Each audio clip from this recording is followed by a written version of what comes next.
Hi, everyone. Welcome back to No More Freezing, the podcast where you improve your English by listening to real conversations. Grab your favorite drink, get comfortable, and let's explore another amazing mystery together. Imagine sailing across the ocean looking for an island, only to discover that it never existed in the first place.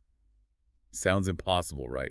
That's exactly what happened. It was honestly one of the craziest stories we've covered on this deep dive. It really is. And just a quick heads up before we get into it, we are going to be using some geography and exploration terms today, Yeah. but please don't worry about trying to understand every single word. Yeah, exactly. Just relax. You don't need a dictionary for this. Right. Our goal here is just to share an incredible mystery with you. If you just listen and enjoy the story, your English is going to improve naturally in the background. So we're talking about a massive piece of land that sat comfortably on world maps for, what, over a century? Over a century, yeah. Right up into the digital age. Yeah. Like it was on modern satellite software. Which is just insane to think about. It is. And to understand how a mistake like that even happens, we have to talk about something called a phantom island. A phantom island. Okay, so how is that different from, like, a lost island? Because I know islands can actually disappear, right? Oh, yeah, absolutely. That's a great distinction. A lost island is a place that physically existed in the real world, but then it was destroyed by natural forces. Like an earthquake or something. Earthquakes, rising sea levels, volcanic eruptions. Like, there was this island called Ferdinandea in the Mediterranean Sea. Oh, I think I've heard of that one. Yeah, it was formed by an underwater volcano. It popped up above the surface. People actually claimed it. And then a few months later, the ocean waves just completely eroded it away. Just washed it right back down. Exactly. Or, Bermeja in the Gulf of Mexico. That one was likely lost to rising sea levels. So those were real physical places that just No. vanished.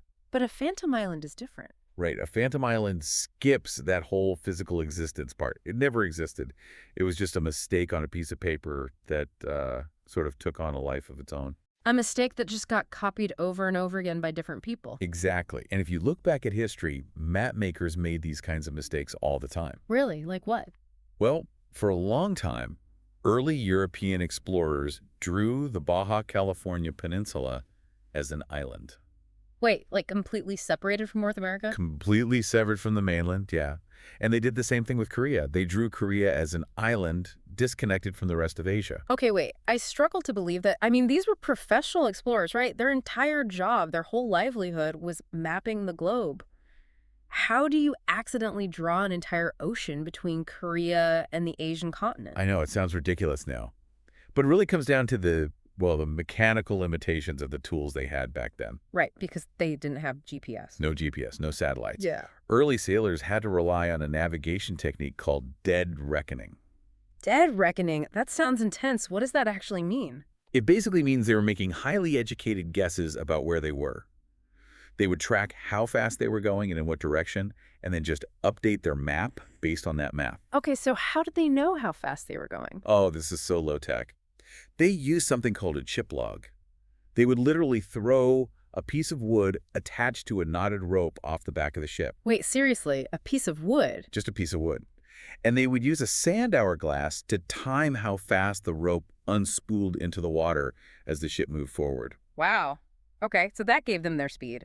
And I guess a magnetic compass gave them their direction. Exactly. But the biggest problem, the real bottleneck for early explorers, was finding their longitude. Like knowing exactly how far east or west they were. Right, because for that, you need to know the time. Yes. You need to know the exact time back at your home port so you can compare it with the position of the sun wherever you are currently sailing. But all the clocks back then used what, swinging pendulums? Exactly. Which is completely useless on a wooden ship rocking back and forth in the middle of a massive storm in the Pacific. The clock would just stop swinging, or it would swing the wrong way. Right. So without an accurate clock, which they called a marine chronometer, it was incredibly easy to miscalculate your position in the middle of this vast, featureless ocean. So a sailor might do the math and think they sailed 100 miles west, but maybe the ocean currents were actually pushing against them. Exactly. So maybe they only travel 50 miles, but they draw the map like they went 100.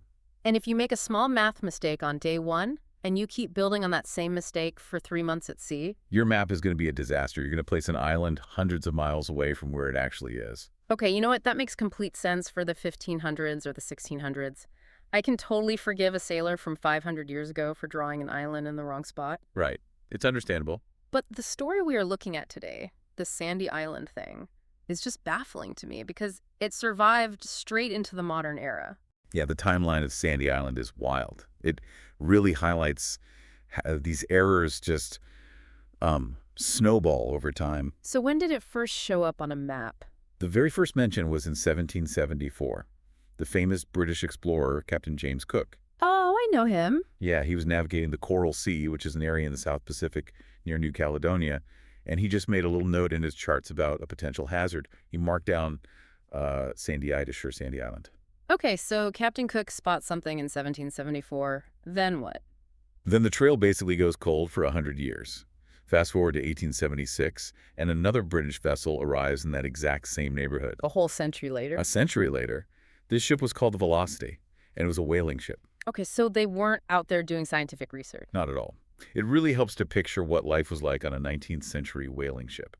These crews were out at sea for years at a time. They were hunting whales, so they spent all day just scanning the horizon for any sort of disturbance in the water. Looking for a splash or something. Right. And the crew of the Velocity reported seeing a series of small sandy islets right in the very same area Captain Cook had noted a century earlier. So they saw land. They saw what looked like land. They wrote down the exact coordinates in their logbook and just continued their hunt. And that's where the problem really starts, isn't it? Because now you have two independent sightings a century apart, pointing to land in the exact same spot. Exactly. Which triggers the golden rule of maritime map making, which is basically safety first. Because hitting a reef back in the 1800s was a literal death sentence. Oh, 100%. It wasn't like today. There were no radios to call for a helicopter rescue. If your ship hits a rock and sinks, you're done. So the authorities who made the maps couldn't afford to be skeptical. Right.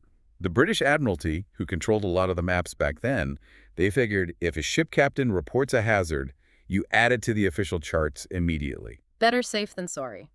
It's infinitely better for a ship to steer clear of an empty patch of ocean than to crash into rocks nobody warned them about. Precisely. And because of that strict safety protocol, Sandy Island just got cemented into history. It appeared in an Australian maritime directory in 1879. Wow. It showed up on a German map in 1881. The British officially charted it in 1895, and it just kept going. During the Cold War, it was even printed in a 1967 atlas produced by the Soviet Union. It operates so much like a modern internet rumor. Oh, that is a great way to put it. How so? Like you see a sensational story on social media that is completely fake, but one person posts it and then someone else just shares it without trying if it's true. Right, without verifying the facts. Yeah, and then a major news outlet picks it up because they trust the person who shared it, and suddenly millions of people accept it as the absolute truth just because they keep seeing it everywhere. That is exactly what happened here. The map makers in Germany trusted the British data, the Soviet map makers trusted the international consensus, and the error just duplicated itself across borders and generations. Which brings us to the 21st century, which, frankly, is where this story should theoretically end. Right, you would think so. I mean, we have a network of satellites orbiting the globe. We have GPS technology in our phones that can pinpoint our location to within a few feet. Surely, with all that space technology, some government agency would have noticed that a massive island was missing from the ocean. Well, actually, the French did notice, but the information didn't really travel very far. Wait, the French knew? Yeah, because Sandy Island was theoretically positioned in French territorial waters. So in 1974, the French military conducted an aerial survey. They flew a maritime patrol aircraft right over those exact coordinates. Let me guess. They looked out the window and saw absolutely nothing. Nothing but blue water. They checked their instruments, confirmed their location, and officially erased the island from French nautical charts. Okay, so problem solved. You'd think. But removing it from a French chart in the 1970s didn't remove it from the rest of the world. Map data back then was highly siloed. What do you mean by siloed? Like, kept completely separate. The different navies and international agencies didn't communicate well. They couldn't just upload their updated maps to a shared cloud drive, Oh, right. No internet. So the French updated their own stuff, but didn't necessarily call up the Americans or the British to let them know. Exactly. So Sandy Island lived on. It transitioned from a physical mistake on paper into a digital ghost. A digital ghost? That is fascinating. How did it end up in computers, though? It all comes down to how paper maps were first digitized in the early days of computing. The U.S. military initiated this massive project called the World Vector Shoreline Database. Sounds very official. Right. Their goal was to create a standard digital map of all the world's coastlines. But to do that, they had to physically digitize the old paper charts. Wait, like manually? Yes. Technicians would place physical, printed maps onto digitizing tablets and manually trace the coastlines with a tool. They were turning ink on paper into vector graphics, which is basically just computer code made of geometric shapes or polygons. Oh, no. So if the technician is tracing an older American or British chart, A chart that never got the 1974 update from the French military. the error gets permanently locked into the computer code. Exactly. And because this World Vector database was so incredibly comprehensive, it became the foundational layer for almost every other digital mapping service in the world. Scientists used it, environmental agencies used it, the National Geographic Society used it. And let me guess, Google Earth used it too. Yes. If you opened Google Earth anytime before 2012 and you scrolled over to that specific patch of the Coral Sea, you wouldn't see a nice satellite photo of a sandy beach. What did it look like? You would see this dark, pixelated, 30-kilometer-long black blob right in the middle of the ocean. Wait, 30 kilometers long? That is not just some tiny little rock sticking out of the waves. 30 kilometers is the size of a massive city. It's huge.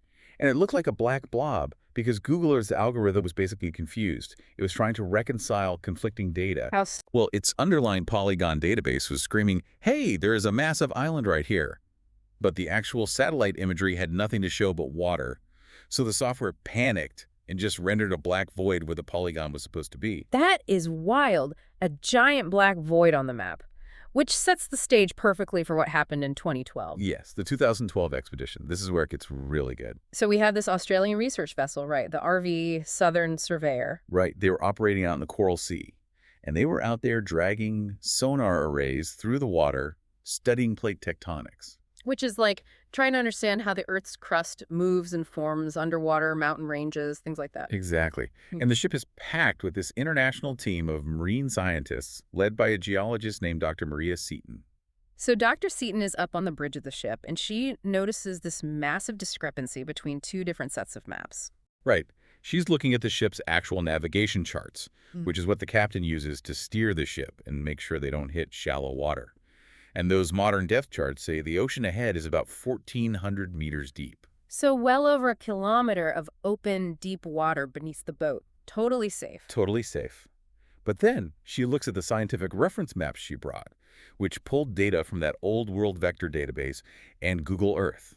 And both of those sources show a 30-kilometer-long piece of land directly in the ship's path. That is terrifying. The navigation chart guarantees safe passage, but the global reference map guarantees a catastrophic crash. Right. So what do? The scientific team decides to run an experiment. They literally ask the captain to sail directly into the coordinates of Sandy Island. You can just imagine the tension on the bridge at that moment. Oh, I'd be sweating. I mean, the captain is responsible for a multi-million-dollar research vessel and the lives of everyone on board. Even if your sonar tells you the water is deep, if the most trusted mapping software in the world says there's a city-sized island right in front of you, you don't just hit the gas. No, you don't. Yeah. They took it incredibly slow. They inched forward into the coordinates, constantly pinging the ocean floor with their sonar, just watching the depth gauge like hawks. And what did they find? Absolutely nothing. Just nothing at all. Just rolling blue waves. The sonar confirmed the ocean floor was over 1,300 meters down. They literally sailed their ship straight through the dark, black blob on Google Earth. That must have been such a surreal moment for them. The scientific team ended up having a really good laugh about it. They realized they had effectively undiscovered an island. Undiscovered, they proved a negative. That's amazing. Yeah. And following that expedition, the team submitted all their data to the relevant authorities. So on November 26, 2012, Google finally updated its algorithm and wiped Sandy Island off the digital globe. Good job, Google. Better late than never. Right, and National Geographic officially removed it from their database a few days later. Okay, so that solves the modern mapping error. But to me, that leaves a massive historical question completely unanswered. Which is? If there was never any land there to begin with, what in the world did the crew of the Velocity actually see back in 1876? Ah, yes. I mean, they couldn't have just experienced a collective hallucination. Or you don't just imagine a sprawling stretch of sandy land in the middle of the ocean on a clear day. No, they didn't hallucinate it. And the scientific community actually tackled that exact question. Their leading explanation is just incredibly elegant. Okay, what is it? It involves a fascinating geological phenomenon known as a pumice raft. A pumice raft. Okay, we should probably break down the mechanics of pumice because it perfectly explains the visual illusion they saw. Right. So the Coral Sea sits on this highly active tectonic zone, which basically means the seafloor is completely dotted with underwater volcanoes. Okay, so there's lava down there. Lots of it. When one of those underwater volcanoes erupts, it ejects magma that is upwards of 1,000 degrees Celsius. And it shoots that magma directly into ocean water that might only be, 10 or 20 degrees. That is a massive temperature shock. That extreme temperature shock is the key. The magma flash freezes almost instantly. And because it cools so fast, the volcanic gases trapped inside the magma don't have any time to escape into the water. They just get locked in. Yeah, they expand and form millions of tiny microscopic bubbles inside the rock. The resulting rock is basically a geological sponge. It's called pumice. And because it's essentially a sponge made mostly of trapped air, its overall density is lower than the water around it, which means the rock floats. Exactly. When a massive underwater eruption happens, billions of these pumice rocks float up to the surface and they clump together. They kind of lock into place like puzzle pieces to form this solid-looking sheet on top of the waves. So it creates a literal floating island of rock. Yes. And we know for a fact that this happens on a massive scale. For example, in 2004, an underwater volcano erupted near the nation of Tonga in the Pacific. Did it make a raft? Oh, it generated a raft of floating pumice that covered hundreds of square miles. It was essentially the size of a small country, and it just drifted across the ocean for over 1,900 miles. That is unbelievable. A floating country made of rocks. And as these rafts float along, they gather debris, right? Oh, yeah. Birds land on them, seaweed tangles into the rocks, barnacles grow on the underside. So if you're looking at it from a few miles away, a weathered pumice raft looks exactly like a flat, sandy beach. Wow. Now, if you combine that with the mechanics of ocean currents in that specific area. Right. The water in the Coral Sea acts like a natural conveyor belt, naturally funneling water from the east directly past New Caledonia. Which brings this entire 19th century mystery right into focus. Doesn't it? Just put yourself in the shoes of the Velocity crew back in 1876. You are standing on the deck of a whaling ship. You don't have radar.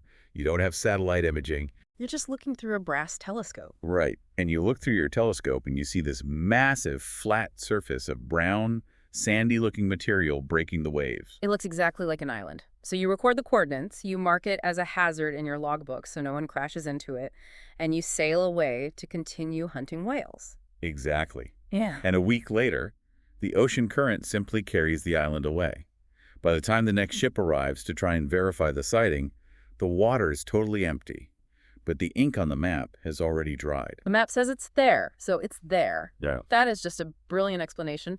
It honors the observations of those old sailors. They really did see something, while aligning perfectly with modern geology. It really does. And it forces you to reflect on the nature of the scientific method itself, Yeah, because it proves science isn't just a static collection of facts that never change. Exactly. It is a continuous, self-correcting process. There's this common misconception that once something is printed in a textbook or coded into a mapping app, it represents the absolute truth. Right, we just trust our phones blindly. We do. But this story perfectly illustrates that science is about constantly learning, testing our assumptions, and eventually correcting mistakes, even if those mistakes are, over a century old. Yeah, the cartographers in the 1800s were operating perfectly within their protocols. They used the absolute best technology they had at the time, they prioritized human safety, and they recorded the data. And the scientists in 2012 used their updated technology to challenge that data and fix the historical record. It's just a humbling reminder that human error still fundamentally shapes our world. Even in an era dominated by satellites and complex algorithms, a computer is only ever going to process the data that a human being inputs. That is so true. If the underlying polygon is drawn wrong by some guy in an office 30 years ago, the multi-billion-dollar satellite algorithm will still confidently show you an island that simply doesn't exist. It definitely leaves you wondering what else might be hiding in the code. It really does. And I actually want to leave you, our listener, with a final thought to chew on. Oh, I like where this is going. Think about it. If a 30-kilometer island could hide in our modern digital maps for decades, tricking the most advanced tech companies on the planet, what other geographical ghosts might still be lurking in our databases? Are there other phantom islands out there? Or maybe non-existent mountain ranges, just waiting for someone brave enough to sail or drive right through them? I wouldn't be surprised. Honestly, neither would I. If you could explore one mysterious place in the world, where would you go? Tell us your answer in the comments. We'd love to hear it. We really would. Thanks for spending some time with us today. Keep listening. Keep speaking. And remember, No more freezing.